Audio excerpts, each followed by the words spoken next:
California v. Texas, was changed to 0, effective for months after December 31, 2018. The District Court of the Northern District of Texas concluded that this individual mandate was a critical provision of the ACA and that, with a penalty amount equal to 0, some or all of the ACA was potentially unconstitutional as an improper use of Congress's taxation powers.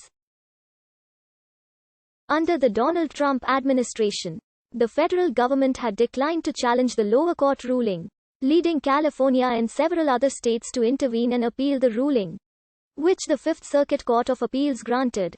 The Court of Appeals for the Fifth Circuit upheld the ruling that the individual mandate was unconstitutional, but it that the mandate might be severable from the rest of the ACA.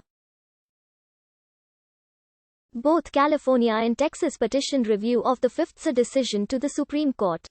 The court consolidated both California v. Texas and Texas v. California under the same case.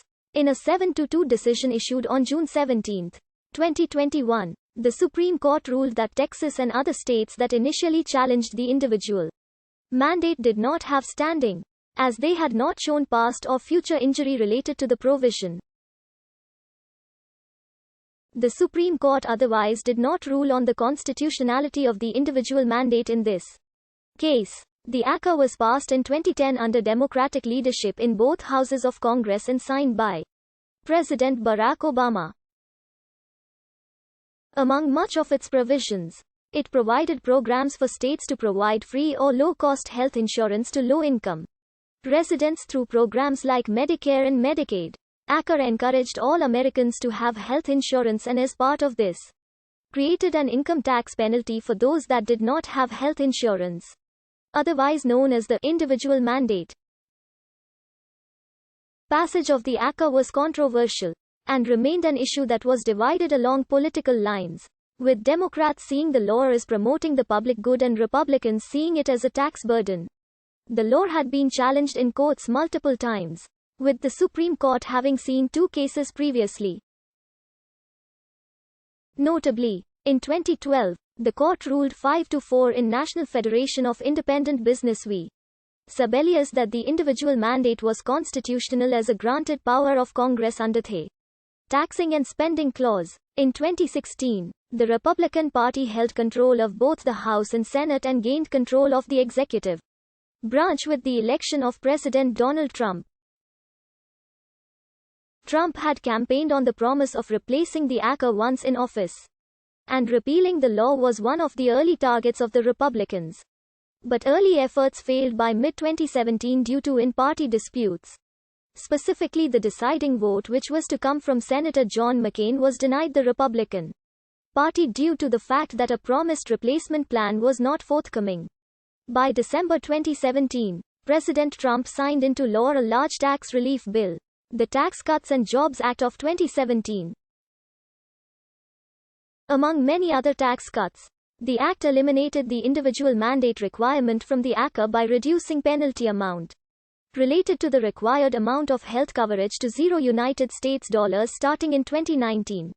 The elimination of the penalty was estimated by the Congressional Budget Office to save more than $300 billion in federal spending, although it would cause premium rates to go up for some individual taxpayers.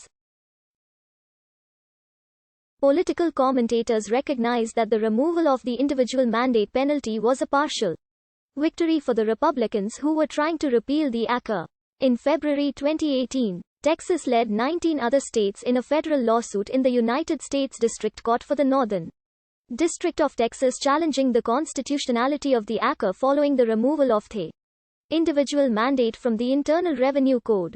The plaintiffs in the suit, Texas v. Azar, argued that since the penalty related to the individual mandate was seen as core provision of the ACA as determined by the Supreme Court in Sebelius, its removal should make the entire law become an unconstitutional exercise of congressional taxing power. The United States Department of Justice told the District Court in June 2018 that it mostly agreed with the general basis of the lawsuit, in that without the individual mandate, certain provisions of the ACA were invalidated, such as the protections it had provided for those with pre-existing conditions, and would not defend those factors in court.